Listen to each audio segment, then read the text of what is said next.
So our topic today is monetizing assets that churches, faith-based nonprofits have available to them. We're really talking about stewarding those assets. I know you do a lot of work in that area. Tell us a little bit about that.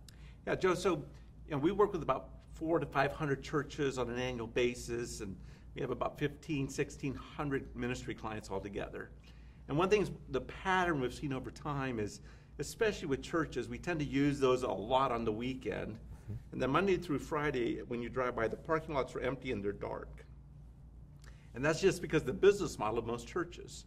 But what if there's a way to take that resource and use it throughout the week that would enhance the church's ministry, have a greater impact in the local community, and really help the entire area, if you will, flourish both in greater impact and life transformation, but also generate additional revenue to make it happen. So we're not just struggling financially, but we can find a way to thrive through greater engagement with the community, greater involvement on the weekends, and have the additional resource for the additional ministry opportunities that come with that.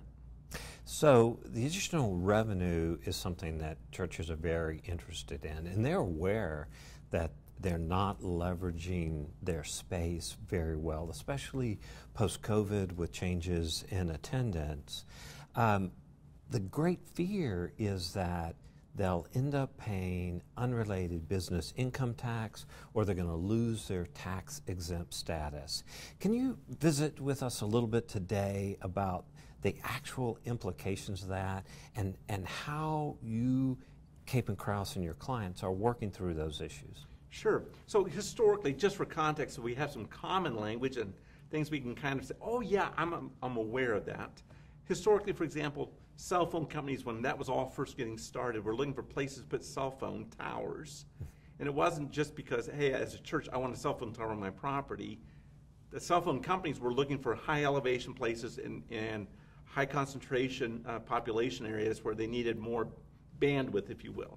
So that created a whole new revenue opportunity for a select number of churches who were at the right elevation, had the right amount of property in densely populated areas, or maybe even a rural area, to connect rural communities.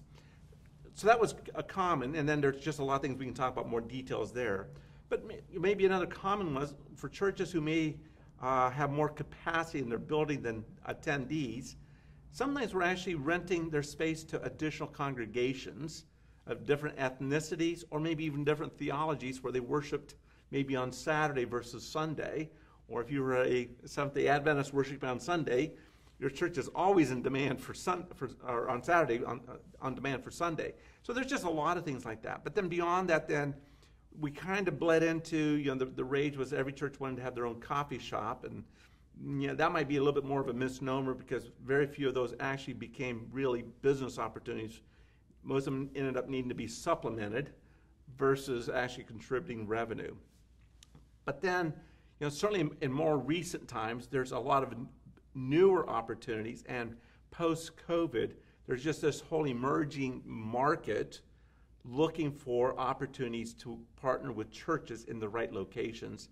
Churches are certainly looking for ways to have greater community impact and augment their income, and there's just a growing opportunity right now.